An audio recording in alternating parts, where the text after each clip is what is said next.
So, me caveman, let's go. Number 10.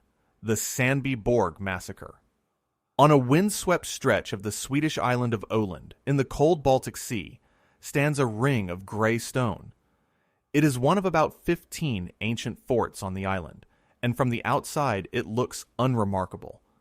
But when archaeologists from the Kalmar County Museum began digging here in the years after 2010, they walked into a crime scene that had been sealed for 15 centuries. The lead researchers, Helena Victor and the osteologist Clara Alfsdotter, described it in the journal Antiquity as a moment frozen in time. Around the year 480, in the chaos that followed the collapse of the Western Roman Empire, everyone inside this fort was killed in a single afternoon. Consider what makes this site so unusual. The bodies were never buried. They were left exactly where they fell, sprawled in doorways, slumped on the floors of their houses, scattered along the narrow streets between the buildings.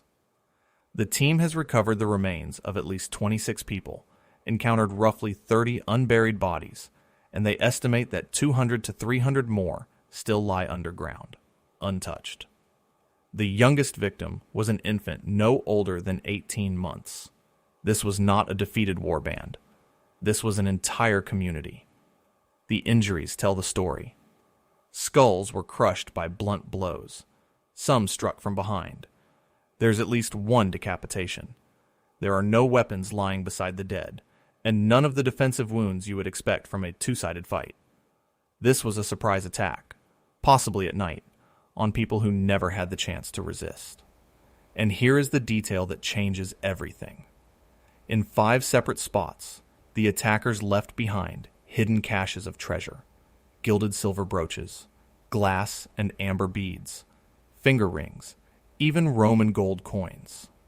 They did not loot. Whoever did this did not want plunder. They wanted the community erased. Unbutchered lambs were found dead in their pens, and the season of the killing was pinned to late spring or early autumn. For 1,500 years, the people of Öland avoided this place. Local folklore treated it as cursed, a taboo that may preserve the memory of what happened here. Most likely, this was a strike by a rival elite faction during a violent, fractured age, though some see a punitive elimination of an entire ruling line. If a fort full of hundreds of people could simply vanish in one night, the obvious question is how far back this kind of organized slaughter really goes. To answer that, we have to leave Europe entirely. Number 9. The Crow Creek Massacre. Cross the Atlantic to South Dakota, to a bluff above the Missouri River near the town of Chamberlain. Here stood a large fortified village of the initial coalescent people, ancestors of the modern Arikara. It sprawled across 18 acres and was ringed by a massive defensive ditch studded with bastions. The people who built it clearly expected trouble. In 1325, roughly 167 years before Columbus reached the Americas, that trouble arrived. In 1978, a team from the University of South Dakota, led by Larry Zimmerman and the physical anthropologist P. Willey, excavated part of that fortification ditch. Inside, packed together, they found the remains of at least 486 people. That is most of the village. This was a near-total killing. The bodies had been dumped into the ditch in one great mass and then covered over. When researchers examined the bones, they found that about 90% of the skulls bore the cut marks of scalping. Scalping was only the beginning.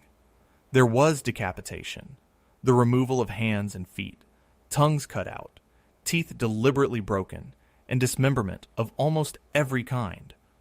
Weathering on the bones and the marks of animal teeth show that the dead lay exposed for weeks before anyone covered them. Many extremities are simply missing, carried off by scavengers or taken as trophies. The living, it turns out, had been suffering too. The bones show lines of arrested growth and damaged tooth enamel, the signatures of chronic malnutrition. Many people carried older, healed wounds, evidence that Crow Creek had lived under threat for years. And strikingly, there are few young women among the dead, which raises the grim possibility that some were carried off alive. The likely cause was a desperate competition for farmland and food during a period of climate stress around the year 1300. The attackers were almost certainly another group of the same broad culture. This was not colonial violence. This was native people fighting native people, centuries before any European set foot here, and it is the largest documented prehistoric massacre in all of North America. There is a final chapter that matters. After 3 years of study, the remains were reburied on the site in 1981, following consultation with the tribal council, with Christian, Lakota, and Arikara ceremonies. It became an early landmark in the ethics of studying and returning Native American remains, foreshadowing later law. But not every massacre leaves a clear story. Some leave only a riddle, and our next site is the strangest riddle of all. Number 8. The Ofnet Cave Skull Nests. In a cave in Bavaria, inside the great crater basin of the Nördlinger Ries, an archaeologist named Robert Rudolf Schmidt made a discovery in 1908 that people have argued about ever since. In 2 shallow pits in the cave floor, he found human skulls, 33 of them packed tightly together, and nicknamed the skull nests. Picture how they were arranged. The heads were bedded in bright red ochre, packed like eggs in a nest, all of them facing the same way, toward the mouth of the cave. Scattered among them were hundreds of pierced red deer teeth and snail shell beads. And here is the crucial detail. Only the skulls were present, along with the top 2 vertebrae of the neck. The heads had been severed from their bodies and deposited on their own. The makeup of the group is unsettling. Roughly 19 were children, about 10 were women, and only 4 were men. That is not the profile of a battle. Many of the skulls, especially the men's, carry the perimortem marks of stone axe blows and slashing wounds. Cut marks on the neck, vertebrae show the heads were deliberately severed. Radiocarbon dating places all of this in the late Mesolithic, somewhere around 5,600 to 5,300 BC, and newer dating hints the deposits may have built up over more than one episode. So what happened here? There are 2 great rival theories.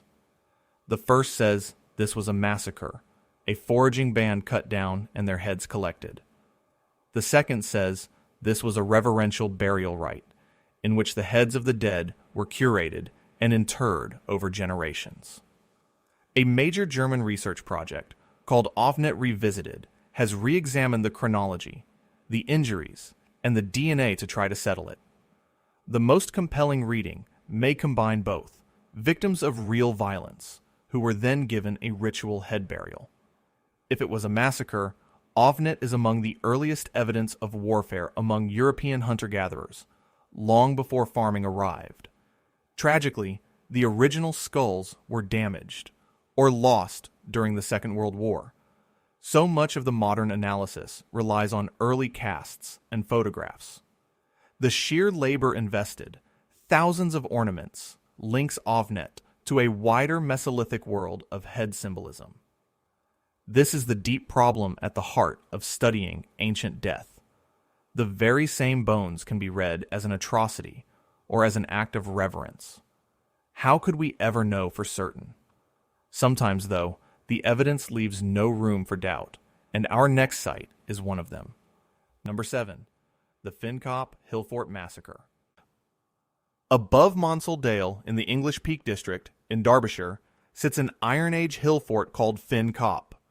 Between 2009 and 2011, a team led by Dr. Clive Waddington, working alongside a local community group, excavated it and uncovered a demographic smoking gun. Radiocarbon dating shows the fort was built between about 440 and 390 BC. But the rampart tells a story of panic. It was thrown up in a hurry and never finished. This was not a leisurely display of status. It was a desperate defensive scramble. And before the wall was even complete, the fort was attacked. The attackers tore down the stone rampart and used the rubble to backfill the 400-meter ditch that ran around the site. In the small sections they were able to dig, The team found the bodies of at least 9 people in that ditch, buried beneath the toppled stone. And here is what makes Fin Cop unique. They were all women, children, and adolescents, including at least one baby. There were no men of fighting age among them. One of the women was pregnant, and the remains of her unborn child were recovered with her. This is the first burial in Iron Age Britain segregated so clearly by age and sex, and that signature points to a one-sided killing. Where were the men? Perhaps killed elsewhere, perhaps taken captive, perhaps fled, or perhaps lying in a part of the ditch that has never been dug. Because only a fraction of that 400-meter circuit has been excavated, there may be dozens, even hundreds, of bodies still down there. The dead were given no funeral rite. They were dumped and covered like debris, and the rampart was deliberately destroyed, an act that made the fort permanently indefensible and symbolically killed the place itself. Fin Cop overturned a comfortable old idea that Iron Age hill forts were mostly for show. At least some of them faced real, annihilating attacks and lost. The victims were probably a local farming community, sheltering behind unfinished walls, and the attackers were most likely a rival group contesting the region. The alkaline limestone soil preserved even the fragile bones of infants.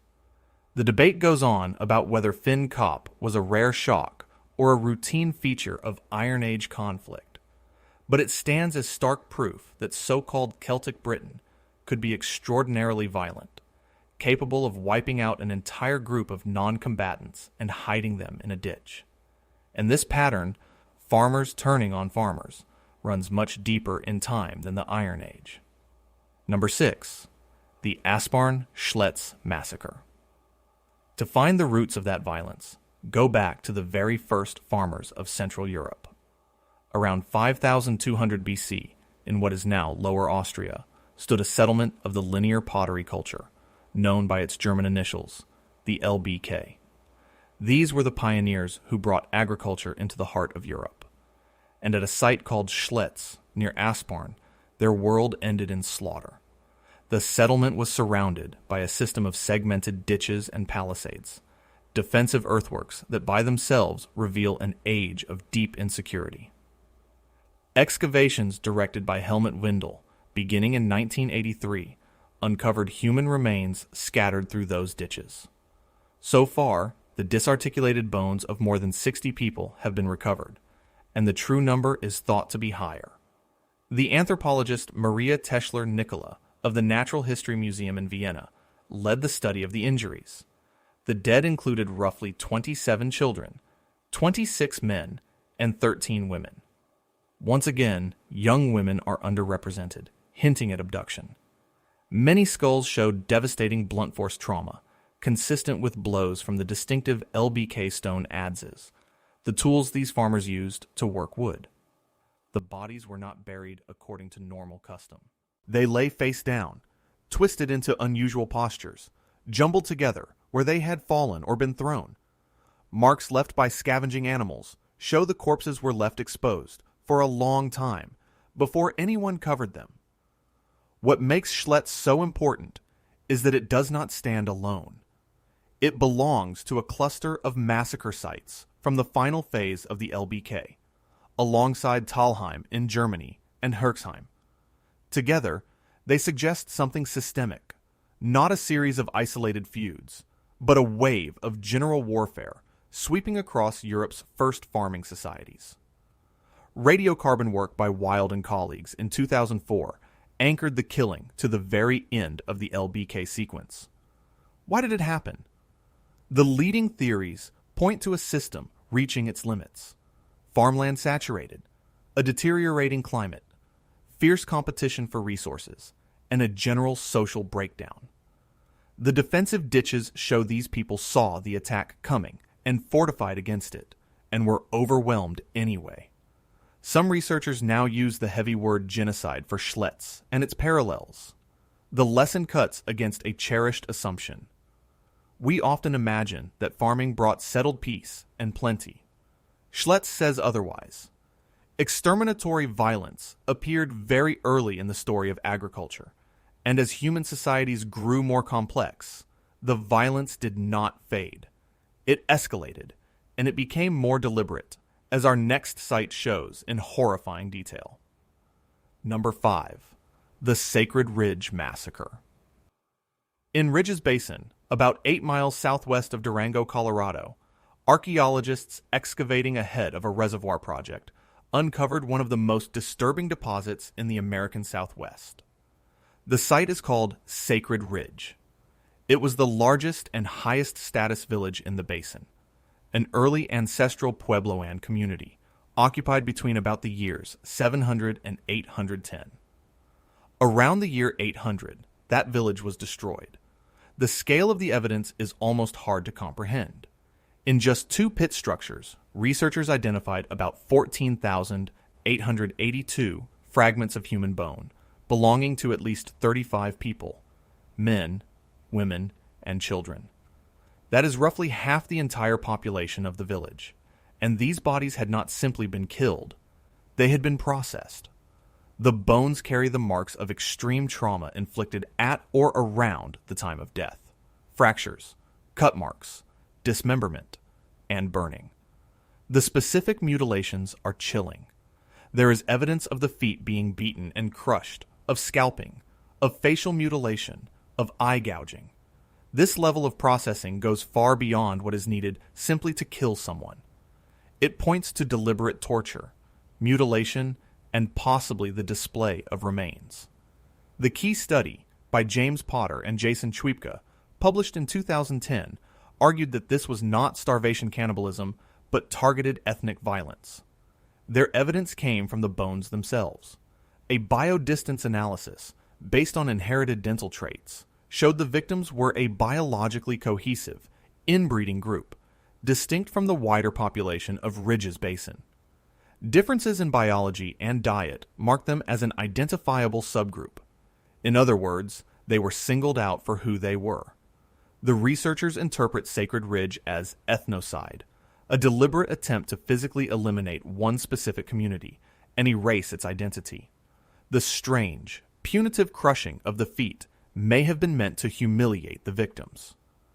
After the massacre, the site was abandoned, and the entire basin was depopulated within about 15 years.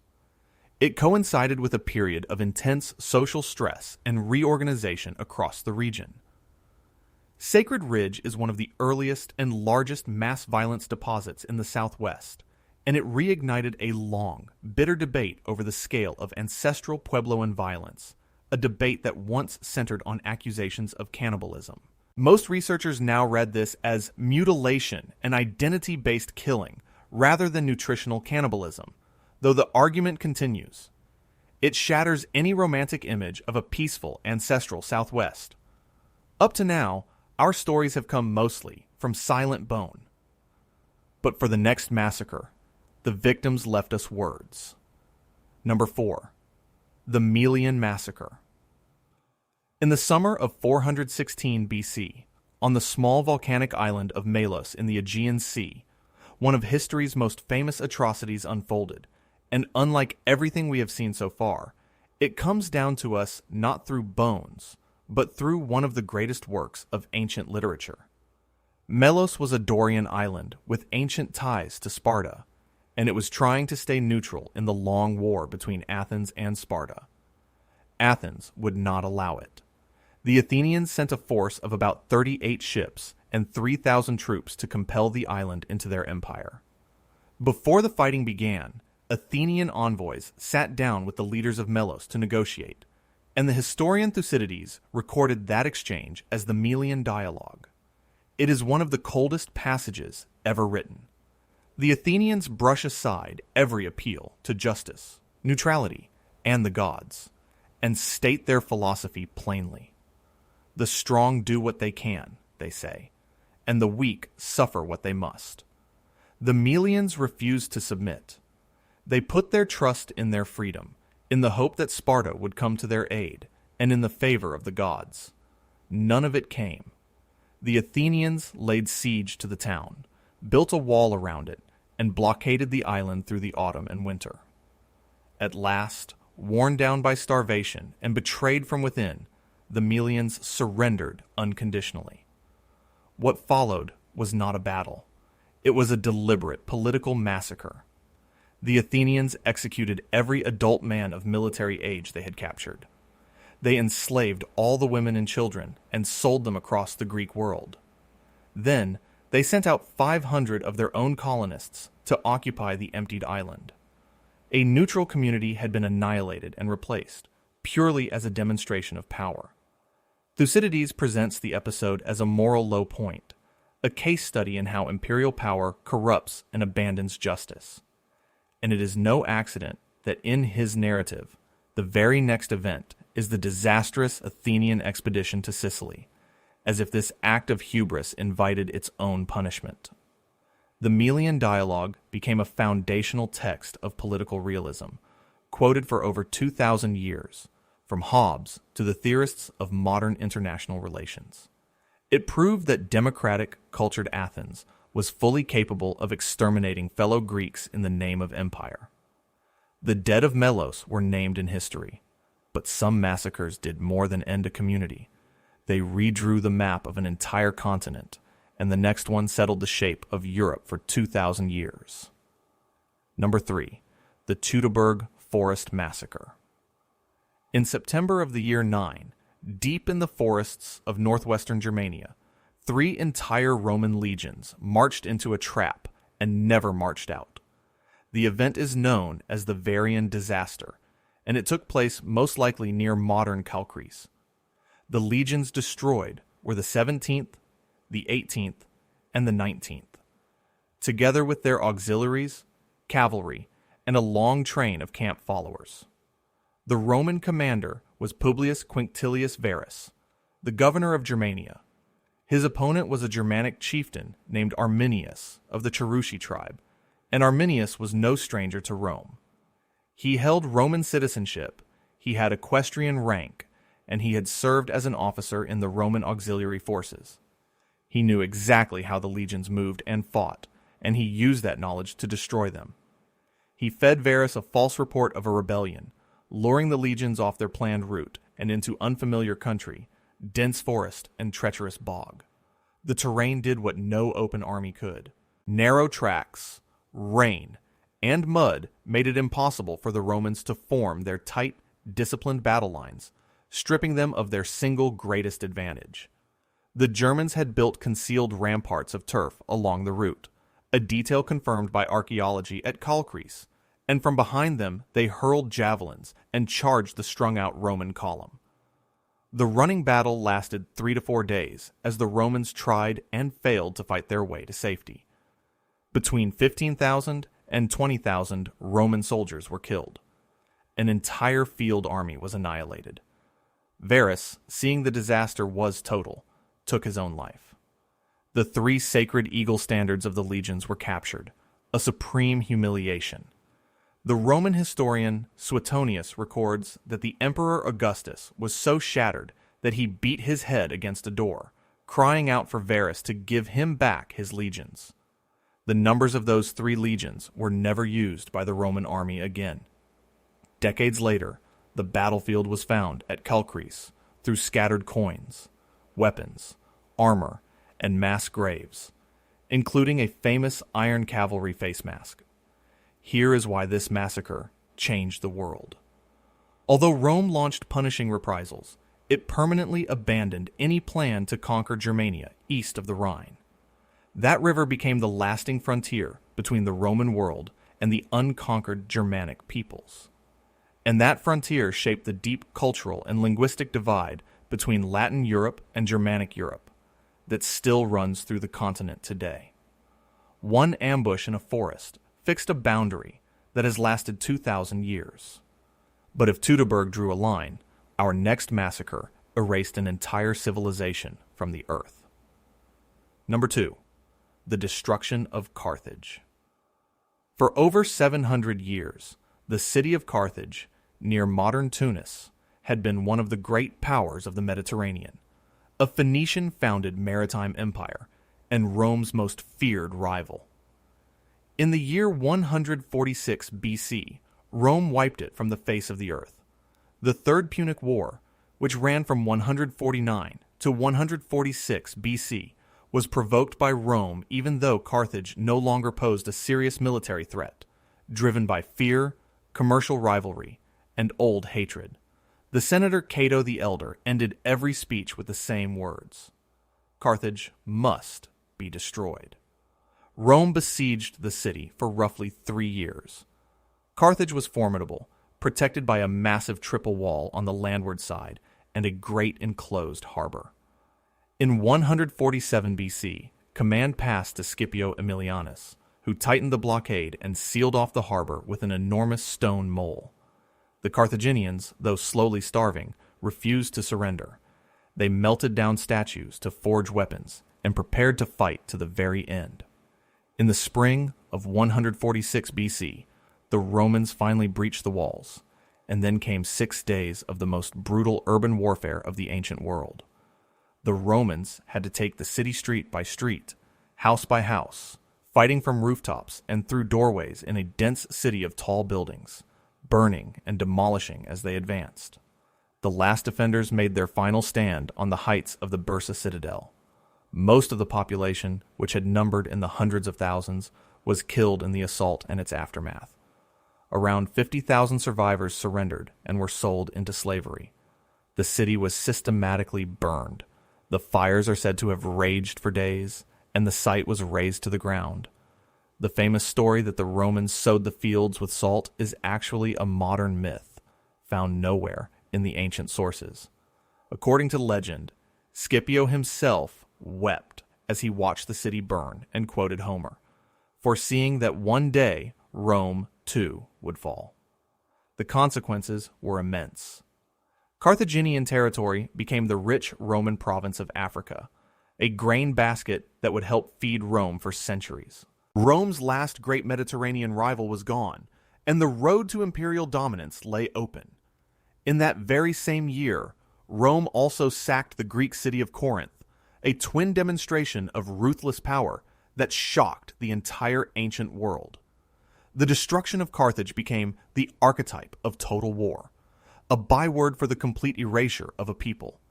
And yet, for sheer scale of loss, one massacre still stands above all the rest. Number 1. The Mongol sack of Baghdad. For 500 years, Baghdad had been the beating heart of the Islamic world, the capital of the Abbasid Caliphate, a city of perhaps 1 million people, and the greatest center of learning on earth.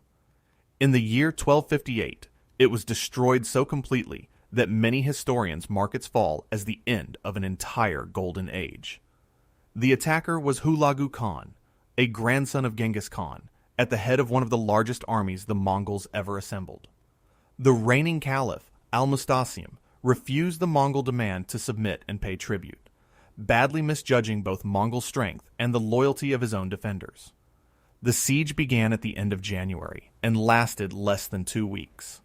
Mongol engineers built palisades and ditches, bombarded the walls, and breached the eastern defenses within days. When the caliph's forces tried to sortie out, they were trapped and slaughtered. On the 10th of February, the city surrendered, but surrender did not save it. What followed was a week of massacre and destruction almost beyond description. The lowest estimates of the dead run to about 90,000. Higher estimates reach into the hundreds of thousands, and some accounts approach 1 million. Mosques, palaces, hospitals, and libraries were looted and burned. And here the loss became something the whole world would mourn. The Grand Library of Baghdad, the House of Wisdom, which held perhaps the largest collection of manuscripts anywhere on earth, was destroyed. Its books were hurled into the Tigris. The chroniclers wrote that so many books were thrown into the river that its waters ran black with the ink washing off the pages, while elsewhere the river ran red with blood. One account claims the volume of discarded books was great enough to form a bridge across the river, strong enough to bear a man on horseback. Centuries of accumulated knowledge in astronomy, medicine, mathematics, and philosophy were lost or scattered in a matter of days. The caliph himself was executed. By Mongol custom, which forbade spilling royal blood on the ground, he was reportedly rolled in a carpet and trampled to death by horses. His death ended the Abbasid Caliphate that had endured since the year 750, decapitating the central symbolic authority of Sunni Islam. Most of his family were killed. The Christian population was reportedly spared, in part through the influence of Hulagu's Christian wife. Baghdad never fully recovered its old brilliance. The sack is remembered as one of the deadliest single events in recorded history, and as a symbol of irreplaceable cultural loss, a river running black with the ink of everything humanity had learned. 10 massacres, spread across nearly 8,000 years. It is worth asking what they all have in common. Look across all 10 of these killings, and the same shapes keep emerging, no matter the era or the continent. The most common trigger is competition. Competition for land, food, and resources under stress. Crow Creek, Schletz, and Sacred Ridge all unfolded against backgrounds of climate pressure and scarcity. A second pattern is demographic. Again and again, young women are underrepresented among the dead at Crow Creek, at Schletz, at Ofnet, a haunting hint that the living were carried off while the rest were killed. A third pattern is the difference between robbery and annihilation. At Sandby Borg, the attackers left the treasure untouched because they came not to steal, but to erase. At Carthage and Baghdad, the goal was the total destruction of a civilization. Mutilation recurs as a kind of message. Scalping, the crushing of feet, decapitation, meant to terrorize and to strip away identity. And the victims are so often the defenseless, the women and children of Fin Cop, Melos, and Sacred Ridge. There is also the deliberate destruction of place itself. The rampart of Fin Cop was torn down to kill the fort. Carthage and Baghdad were razed to erase the very memory of a city. And there is memory in the other direction too. The 1500-year taboo around Sandby Borg, the moral parable of Melos passed down through Thucydides. Fortifications appear at nearly every prehistoric site, proof that people feared one another long before they were attacked. Trophy-taking and the display of remains recur across the whole span, from the severed and ochre-packed heads of Mesolithic Ofnet to the scalped skulls of 13th century Crow Creek. The scale grows with social complexity, from a single fort to the capital of an empire, but the underlying motives stay strikingly constant. And notice how blurred the categories become under the evidence, the line between a battle, a massacre, and a genocide dissolving the closer you look. If the pattern is this consistent, we have to wonder whether massacre is a recurring feature of human societies, not a rare malfunction. And that unsettling thought raises a practical question. How do we actually know any of this? The answer lies in a remarkable scientific toolkit, one that turns silent bone into testimony. It begins with taphonomy, the study of what happens to bodies after death. The position of the skeletons and the sequence of decomposition told the Sandby Borg team that these people were left where they fell rather than buried. Researchers distinguish wounds inflicted at the moment of death from damage done long afterward, separating the fatal blow from the accidents of time. Cut mark analysis identifies the precise signatures of scalping, decapitation, and defleshing, as at Crow Creek and Ofnet. Weapon signature matching links specific injuries to specific tools, like the distinctive adze wounds at Schletz. Radiocarbon dating pins events in time, and can even reveal whether a deposit formed in a single event or built up over centuries, the very question that haunts Ofnet. Demographic profiling, sorting the dead by age and sex, is what flagged Fin Cop and Schletz as one-sided killings. Then, there is the genetic revolution. Biodistance analysis, based on inherited traits in teeth and skulls, revealed that the victims at Sacred Ridge were a distinct group, the target of ethnic violence. Ancient DNA reconstructs kinship and origins. Isotopes locked in the bones reveal diet and birthplace, telling us who was a local and who was an outsider. Markers like damaged tooth enamel record years of chronic stress, as at Crow Creek. And battlefield archaeology, mapping the scatter of coins and weapons across the ground at Calcries, reconstructs the movement of armies 2,000 years gone. Applied together, these methods form a kind of forensic science of deep time. Yet for all this power, some of these cases remain fiercely disputed, and honesty demands we look at what we still cannot answer.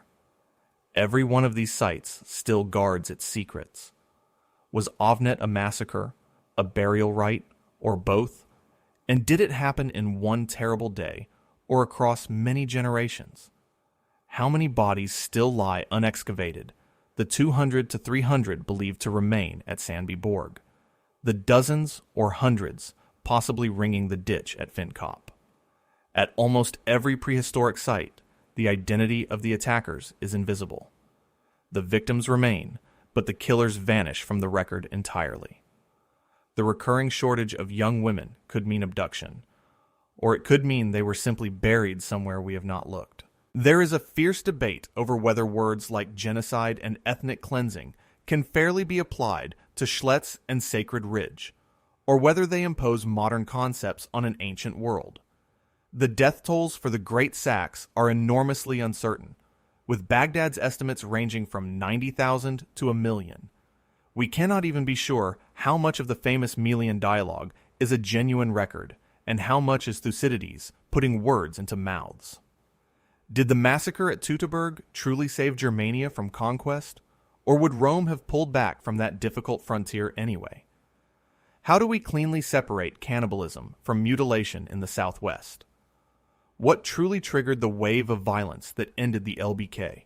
Climate, crowding, or ideology? And a deeper question hangs over the whole subject. Are these 10 events representative of their times, or are they simply the rare cases that happen to preserve the visible tip of something far larger? These gaps are not failures. They are the open questions that keep archaeologists digging. And they matter, because these ancient killings are not really finished with us. The reach of these events into our own world is astonishing. The Rhine frontier, fixed by the massacre at Teutoburg, still underlies the cultural and linguistic divide between Latin and Germanic Europe. The fall of Carthage cleared the way for Roman dominance of the Mediterranean, and through it, the institutions that shaped the Western world. The sack of Baghdad is invoked to this day as the hinge on which the Islamic Golden Age turned and closed. The Melian dialogue is still assigned to students of politics and war, still anchoring the eternal debate over whether might makes right. The discoveries at Crow Creek and Sacred Ridge transformed how scholars understand the pre-Columbian Americas, replacing a myth of universal peace with a more complex and human reality. The reburial at Crow Creek helped shape the ethics of repatriation that now govern museums around the world. Even nationalist myth-making has fed on these events, as when modern Germany turned Arminius into a folk hero, a reminder of how easily the past can be twisted. Sandby Borg shows how a community's trauma can be encoded as taboo and folklore and carried for 15 centuries. The end of the LBK feeds a living debate over whether farming truly brought peace or simply new forms of violence. Together, these sites build the scientific case that organized warfare is far older than the state itself. They warn us against romanticizing any golden past, whether of foragers, farmers, or empires. And the forensic tools developed to read these ancient dead now sharpen the work of investigating atrocities in our own time. If massacre has always walked beside us, the question is what that knowledge demands of the present. 10 killings, stretched across nearly 8,000 years, from a Mesolithic cave in Bavaria to a medieval megacity on the Tigris. Every one of them began the same way, with an ordinary community going about its life, a fort on a windy coast, a village above a river, an island trusting in its neutrality, a capital certain of its own greatness. And every one of them ended in silence, and usually in a deliberate effort to erase the people who had lived there. But the erasure failed. Bone and ash red ochre and black ink preserved the record that the killers meant to destroy. The archaeologists who uncover these sites become the last witnesses for people who were denied even a grave. The recurring lesson is a hard one. Growing complexity, cooperation, and sophistication never abolished human cruelty. The fortifications at nearly every site remind us that fear of one another is one of our oldest inheritances. And the dead are so overwhelmingly the vulnerable, the children, the women, the trapped, while the perpetrators slip away into history's silences. To name these people, even only by their age and their wounds, is a small act of restitution. Their stories deny us the comfort of imagining a distant, gentler past. Yet, they also carry a thread of resilience, because communities rebuilt, memory endured, and culture survived and flourished elsewhere. The countdown from Sandby Borg to Baghdad traces a rising scale of destruction, but a constant human motive. To study massacre is not to celebrate it. It is to refuse to look away. And the final image lingers, a great river running black with ink, knowledge, and life poured out together into the water. While downstream, thousands of years later, we are still learning how to listen.